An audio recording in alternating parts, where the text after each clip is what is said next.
hospitals, water and sanitation, dams. There is a big damage to the infrastructure for which a joint damage and need assessment study has begun with the help of World Bank, Asian Development Bank and UN, and their experts are working with our Ministry of Planning and Development, which is coordinating this study.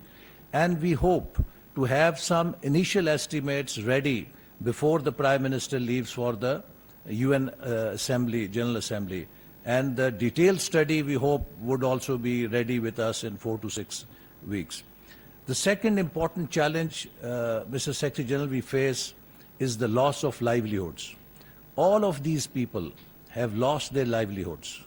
They have seen their crops being destroyed before their eyes. They have seen their sheep, their goats, their livestock being swept away by the ferocious currents of these flash floods that hit them.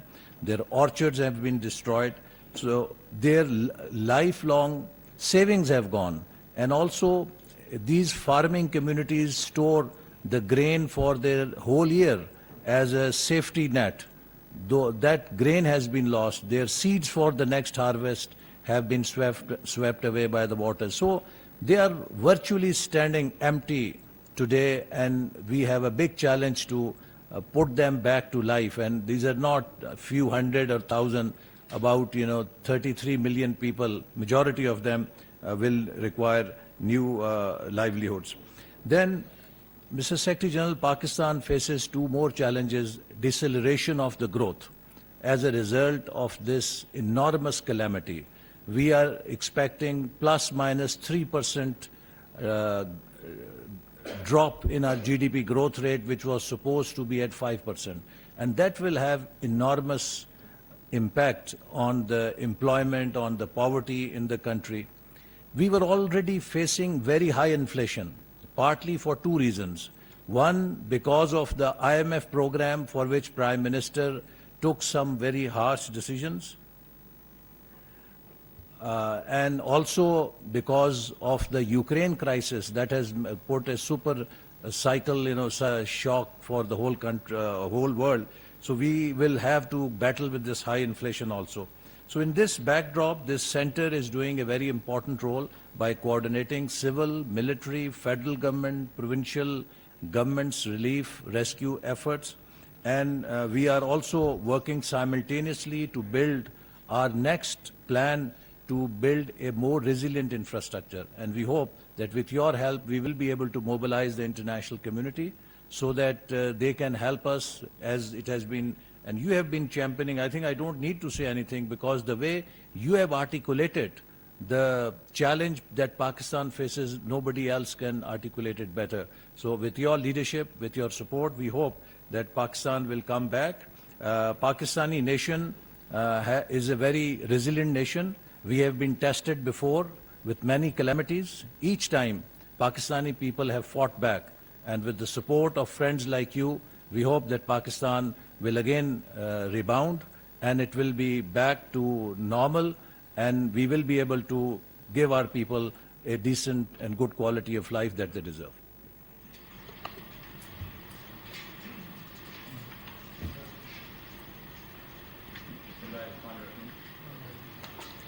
Bismillah ar-Rahman ar-Rahim. Honorable Secretary General, United Nations, Mr. Antonio Guterres, sir, I welcome you to the National Flood Response Coordination Center. We would have liked to show you a small video clip, but due to the shortage of time, you have other pressing engagements where you have to go. So I'll just go over the salients of the brief that I wanted to present to you. Next. Sir, Pakistani floods started since 14. दिखा देते हैं sir, वो दिखाते sir, दिखाई नहीं जरा.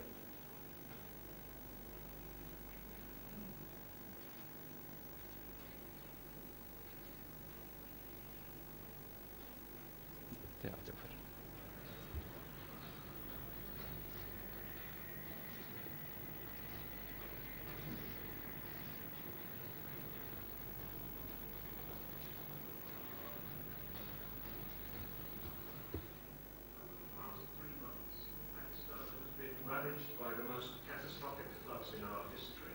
Unprecedented rainfall and uninterrupted flooding triggered by climate change have wreaked havoc across most of Pakistan during this monsoon season, inundating one-third of the country. Over 33 million people have been affected so far.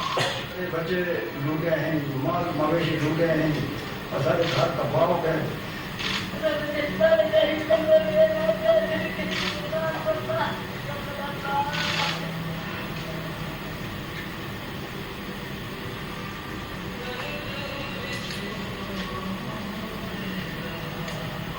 More than 1,300 persons have died, including 400 children.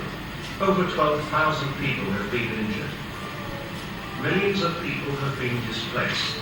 Nearly 2 million homes have been destroyed. The majority of the people affected are deprived of basic health facilities and medicines. Around 600,000 women are expected to give birth without medical care. Crops, livestock, and communication infrastructure have been severely damaged. Sadly, the number of casualties and injuries is expected to increase. The devastating carnage Pakistan has experienced is a direct consequence of climate stress. The amount of rainfall in Pakistan this year has never been witnessed before. Rainfall this monsoon season has been 170% higher than the 30-year average. Some areas have experienced 700% more rain than average. These relentless torrential rains have caused devastating flash floods, hill torrents, and urban flooding.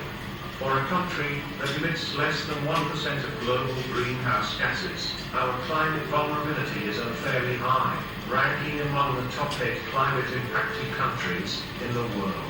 The federal and provincial governments have been executing rescue and relief operations tirelessly with support from the armed forces. The Prime Minister of Pakistan has formed a National Flood Response and Coordination Centre, which he is heading himself, to ensure effective implementation and coordination of relief and rehabilitation efforts.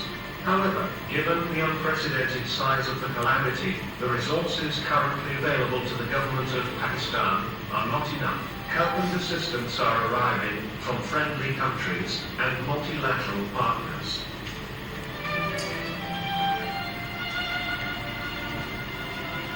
The NGOs are playing their part too. Together, we can raise the required funds for food, water, medications, and tents to help provide immediate relief to those affected by floods and to help them get back on their feet. So as you would have seen, that there is a huge calamity which has befallen Pakistan. And in this huge calamity, the problem that has come is because of the rains that were 5 times higher than what we normally expect. If you see, in Sindh province, normally it would have been just 35 to 50 millimeters of rain in a complete season. And this year, it has been over 600 millimeters on the average, which is 508% higher than the average rainfall.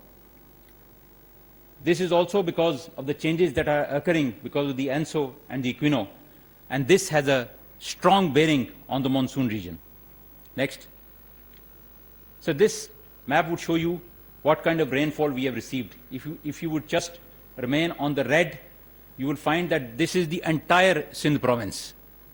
And in the north, you have the KPK. Both of them have received over 500 millimeters of rain, and at one place it was 752. This is near the world record of rain at any one place. We have had 5 spells till now. Next. So this purple will show you where water is standing as of now. This is in itself a complete lake, 100 kilometers wide. Differentiation between the Indus River and this place is near impossible. Next. If we compare it to the previous calamities, we had a loss of $5.2 billion in the earthquake of 2005, and the floods of 2010, which were 1/8 of this calamity, were 12 to 43 billion. This time, 1/3 of Pakistan is underwater. the losses will be much higher and much bigger. Next. So the area that we have underwater is bigger than UK, New Zealand, Portugal, Ecuador, or the states of Michigan and Colorado of the US. As you can see, we have lost 750,000 livestock as of now, and huge tracts of land, around 4 million acres, are underwater, which will affect our crops. Next. It is provisionally estimated that over $30 billion would be lost in this catastrophe. Next. Coming over to the Sindh province, as I've already shown, almost entire Sindh is underwater, and large tracts have water over 6 to 8 feet. Once this started, 9 locations were underwater, but now at 2 places the national railway track is underwater, and we cannot run the national rail from Islamabad to Karachi. Next. This will just give you a glimpse of the water. If you could see Hamal Lake on 4th August and now on 28th August, it seems that the entire area is Hamal Lake. Similarly, Kambar Shadat Kot, Shikarpur are all underwater. Next. So in the other provinces, we are out of rescue, but in Sindh, we are still continuing to do the rescue operations because the water is flowing downwards and has gone to Manchar Lake, which is the biggest freshwater lake in Asia. This lake has burst at 3 places, and its water is now flowing towards the Indus. Today in the morning, we had to make a cut on the national railway line as well as the N55 to make the water go towards the Indus.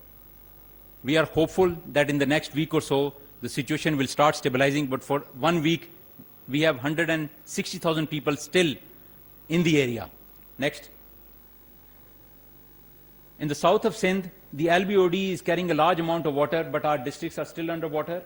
And in Badin, the LBOD has broken its banks and is flooding the areas beside it.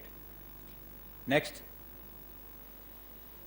So this is Mohenjo-daro, the oldest site in Pakistan, 5000 BC. It has undergone 740 millimeters of rain. The great stupa of Mohenjo-daro is crumbling because of this very rain. Next. So these are the damages in Sindh.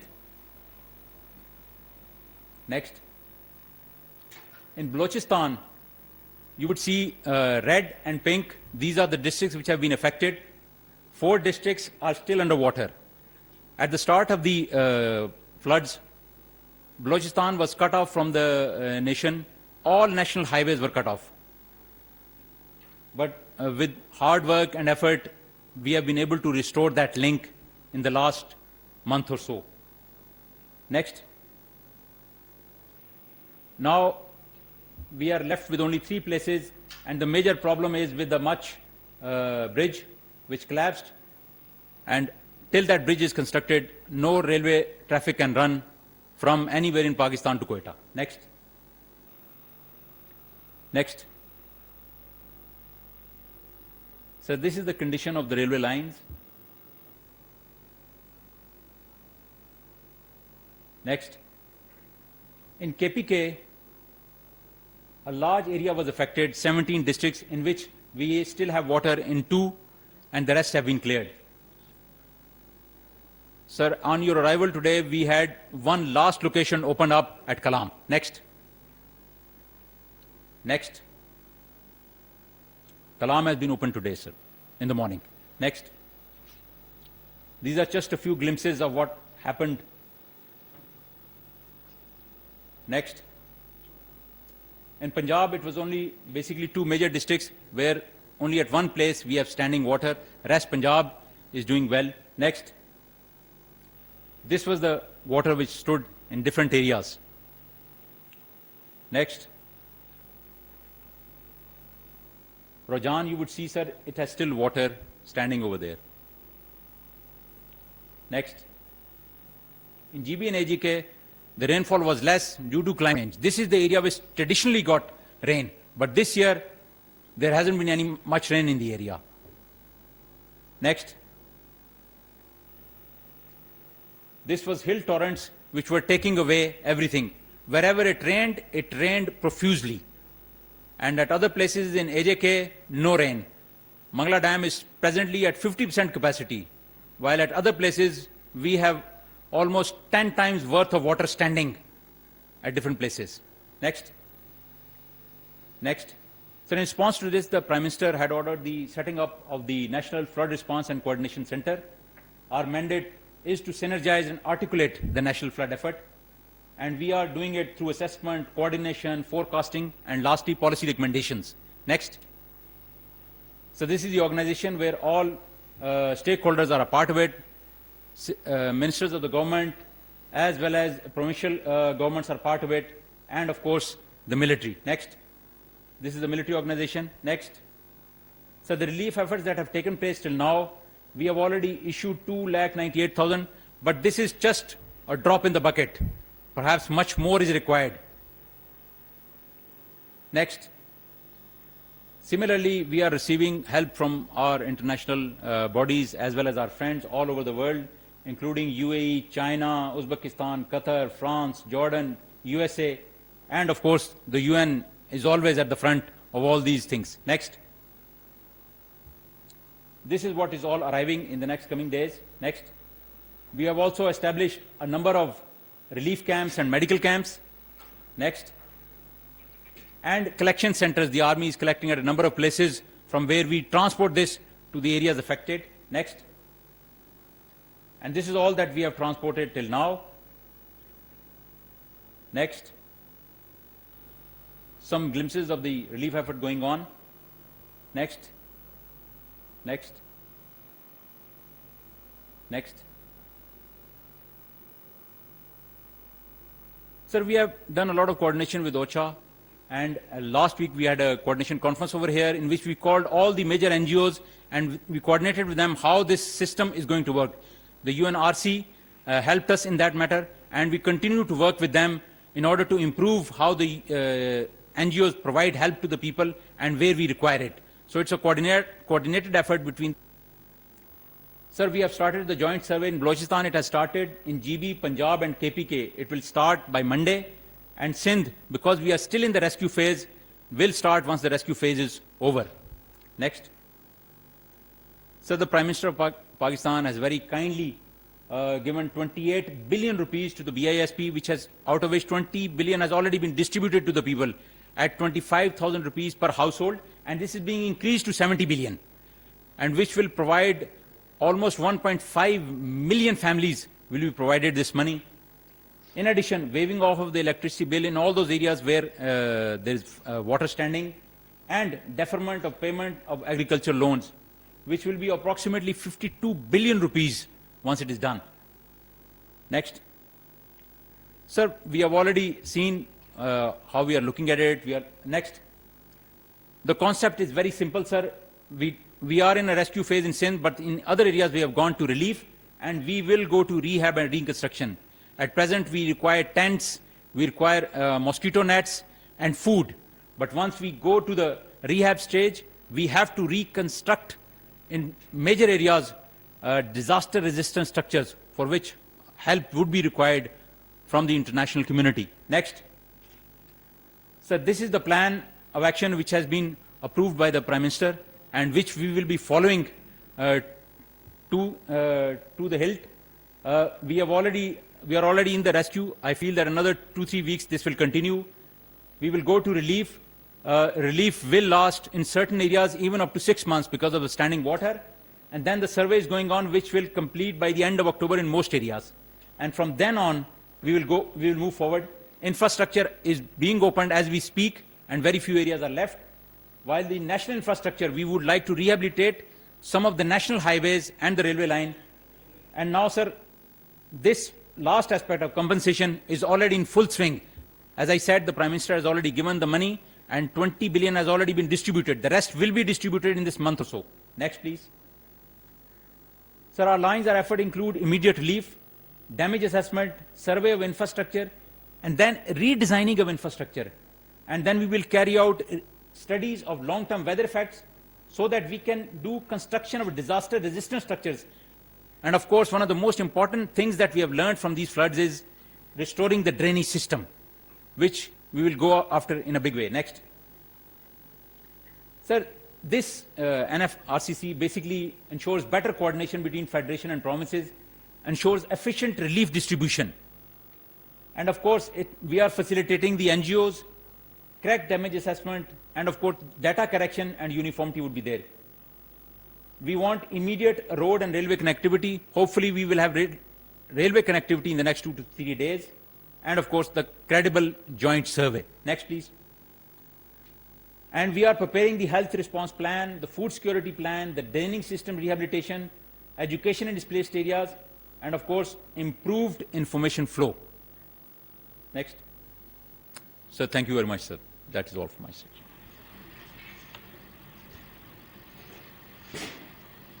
May I ask you two questions?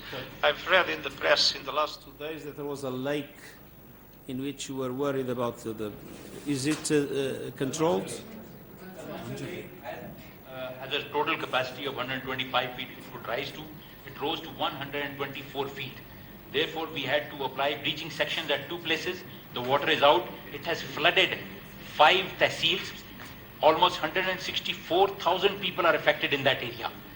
The situation is still fluid. We still have boats in the area rescuing people. However, there is a glimmer of hope as of today that we have broken the national railway line as well as the national highway N55, and the water has started pouring into the Indus. This will take about a week to stabilize. But because the water is coming from Balochistan, we feel that our danger period will still lurk for another month or so. And I mean, the monsoons now changed. Sir. Is there any risk of additional heavy rains? Sir, what we have discussed with the Met Department is that till now we don't have a danger of the weather coming up again. However, there is a system coming up on the 25th of September, which we are watching very warily. They say that it will head towards India, but because of this climate change, you are never sure, and we will continue to watch and see. If it does turn to our side, we would like to be prepared for that. Thank you very much. Thank you, Excellency, for your time. And thank you for this very good presentation. Secretary General, I think what you have seen over here on the screen is a glaring manifestation of the climate change which has created this havoc in Pakistan. Today, Pakistan has faced the brunt. Tomorrow, it could be other countries and other regions. Therefore, I think it's high time that we take notice of this situation. As you have seen, we are passing through the phase of rescue and relief, and soon we'll be entering into the phase of reconstruction and rehabilitation, for which we need infinite amount of funding. Pakistan is doing its best with its meager resources, and of course we thank the international community for contributing in this behalf, and thank you, your organization, for supporting us. But unless we get sufficient support in terms of relief, in terms of repairing our damaged infrastructure, we will be in trouble. We are obviously completely undaunted by this challenge. We are all resolved, like an iron resolve, that we will, inshallah, be over the hump, but we need international support. And your talk today here and thank you very much. We are very grateful for your sincerity of purpose, your feeling for Pakistan. Okay. अक़वाम मुत्तहिदा Antonio Guterres आज national flood response coordination centre के दौरे के मौके पर मौजूद हैं। मौसस मेहमान को सैलाब से होने वाले नुकसानात और बहाली के कामों पर ब्रीफिंग दी गई। इस मौके पर आपको ये भी बताते चलें कि वफाकी वजीर मनसूबाबंदी और तरक्की एहसन इकबाल, वफाकी वजीर खजाना मिफ्ता इस्माइल, वफाकी वजीर शहरी रहमान, वजीर ममलकत खजाना हिना रब्बानी खर, वफाकी वजीर इत्तलात और नशरियात मरियम औरंगजेब भी इस मौके पर ब्रीफिंग हॉल में मौजूद थी। आपको ये भी बताते चलें कि अक़वाम मुत्तहिदा का वफ़द भी इस मौके पर ब्रीफिंग हॉल में मौजूद था। इस मौके पर वज़ीर आज़म मोहम्मद शहबाज शरीफ ने कहा कि सेक्रेटरी जनरल अक़वाम मुत्तहिदा के पाकिस्तान के दौरे पर मशकूर हैं। सैलाब के दौरान अवाम ने बेपनाह मुश्किलात का सामना किया। सेक्रेटरी जनरल अक़वाम मुत्तहिदा अंतोनियो गुतरेस का कहना था कि पाकिस्तान मौसमियाती तब्दीलियों से करने होंगे। अब पर सेक्रेटरी जनरल अक़वाम मुत्तहिदा अंतोनियो गुतरेस और जनाब सेक्रेटरी जनरल अक़वाम मुत्तहिदा जनाब अंतोनियो गुटेरेस को और उनके डेलीगेशन के मेंबरान को खुशामदीद कहता हूँ और उनका शुक्रिया अदा करता हूँ कि वो आज पाकिस्तान तशरीफ़ लाए हैं। पाकिस्तान के अवाम के साथ हमदर्दी दिखाने के लिए और उनको ये पैगाम देने के लिए कि जबकि इस वक्त पाकिस्तान तारीख़ के सबसे बड़े सैलाब और तबाही से दो चार है, आज जनाब सेक्रेटरी जनरल अक़वाम मुत्तहिदा के वो पाकिस्तान के अवाम के साथ खड़े हैं यकजहती का इज़हार करने के लिए और पाकिस्तान के अवाम और ख़ुसूसी तौर पर वो करोड़ों लोग जो इस वक्त पानी में घिरे हुए हैं, सूबा सिंध, बलूचिस्तान, केपी, पंजाब और दूसरे इलाकों में, वो ये बताने आए हैं कि हमें न सिर्फ पाकिस्तान के अवाम के साथ इस वक्त खड़े होना है, बल्कि वो तमाम अपनी जो उनकी डोमेन में जो भी ज़राए हैं वो उनको अमल में लाएंगे और पाकिस्तान की इस मुसीबत की घड़ी में अवाम को रिलीफ दिलाने के लिए और जो हमारे पुल, हज़ारों सड़कें और ट्रांसपोर्ट सिस्टम, कम्युनिकेशन सिस्टम जो तबाह हो गया है, उसकी बहाली और मरम्मत के लिए जो कुछ भी इनसे बन पड़ा ये करेंगे। लेकिन आज इन्होंने जो बतौर सेक्रेटरी जनरल जो गुफ्तगू की है, मैं उससे बहुत मुतासर हुआ हूँ। अगर पाकिस्तानियों से बढ़ के नहीं तो पाकिस्तानियों की तरह इन्होंने गुफ्तगू की है, उनको एहसास को जाना है, उनको दुख में शरीक हुए हैं और दिल की अथाह गहराइयों से बात की है। मैं इन्हीं अल्फाज के साथ जनाब सेक्रेटरी जनरल का एक मरतबा फिर शुक्रिया अदा करता हूँ। Now secretary general, it's over to you. Thank you very much.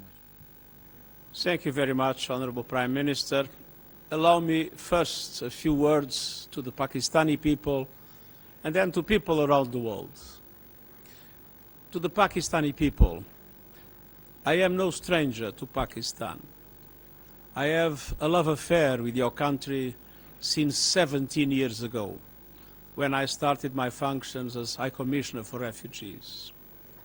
And I've always witnessed your enormous generosity, receiving at the moment more than 6 million Afghan refugees, protecting, assisting them, sharing your meager resources with them. And I've seen your generosity, helping each other, family helping family, community helping community.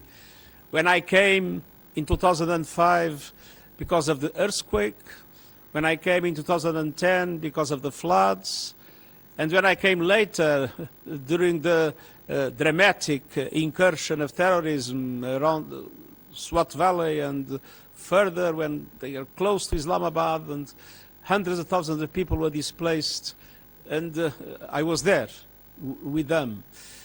And so I know what it means for the Pakistani people, this unprecedented natural disaster. There is no memory of anything similar to what has happened with this impact of climate change on Pakistan. And I want to reassure you that we'll do everything possible to mobilize the international community to support your country and to support all of you in this very dramatic situation in which, beyond the numbers are appalling, but beyond the numbers, I see the families that lost their loved ones. I see the families that lost their houses. I see the families that lost their crops. I see the families that lost their crops, that lost their jobs, and that are living in desperate conditions at the present moment. And I've seen the enormous effort of response from civil servants, the government, from the army, from the NGOs, from the population, in an extraordinary demonstration of solidarity within the borders of Pakistan. But I want to say a few words to the international community. Pakistan needs massive financial support to respond to this crisis that have costed, according to some estimates I've heard today, about $30 billion and counting. And that support is entirely necessary, and it is not a matter of solidarity, it's a matter of justice.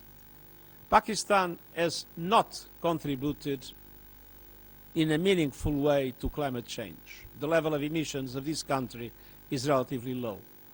But Pakistan is one of the most dramatically impacted countries by climate change, in the front line of the impact of climate change. And it is absolutely essential that this is recognized by the international community, especially by those countries that have more contributed to climate change, and that effective solidarity, effective justice is now shown by mobilizing massive supports for relief, for rehabilitation, or for reconstruction after these devastating impacts of the monsoon plus the accelerated melting of glaciers. And at the same time, this is the moment to say that we are heading into a disaster. We have waged war on nature, and nature is striking back, and striking back in a devastating way. Today in Pakistan, tomorrow in any of your countries. And we need to stop the increase of emissions, and start reducing them now, and at the same time, we need to mobilize much more resources to support those countries that need to build resilience. It is what is called adaptation, that need to create the conditions to resist to the impact of these devastating disasters caused by climate change, and at the same time, as a matter of justice, to put seriously on the table in the next Conference of States Party of the Convention the question of loss and damage. That is something that has been, until now, not discussed seriously in the international community. This is a time to mobilize the efforts of everybody against climate change, and this is a time to mobilize every goodwill in the world to support massively the Pakistani people in this dramatic hour. You have been extremely kind, generous, and passionate. Your help to Pakistan will help helpless people in this country. Thank you. Well, I told you that this great human being, Sikh General, has spoken today language which is not only understood by the people of Pakistan, but by all those who have a human heart, who are compassionate, who have empathy, and who are generous, speaking from the core of the heart.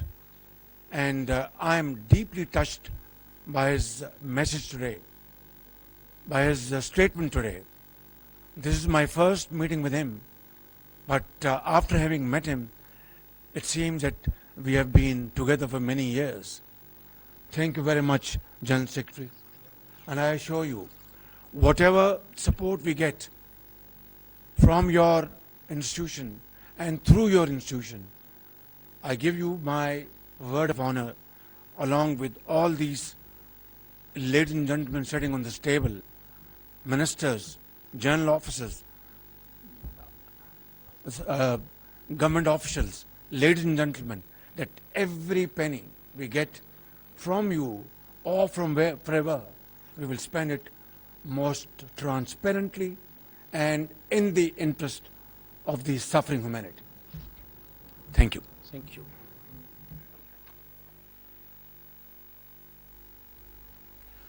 अक़वाम मुत्तहिदा के secretary general Antonio Guterres वज़ीर आज़म मोहम्मद शहबाज शरीफ press talk कर रहे थे। उनका ये कहना था कि पाकिस्तान आमद पर उनके लिए पाकिस्तान आना या पाकिस्तान के लोगों से मिलना बिल्कुल नया नहीं है। इससे कबल भी वो पाकिस्तान आ चुके हैं, बतौर ह्यूमन राइट्स कमिश्नर भी वो पाकिस्तान का दौरा कर चुके हैं। अपने माजी के अदवार का जिक्र करते हुए सेक्रेटरी जनरल एंटोनियो गुतरेस ने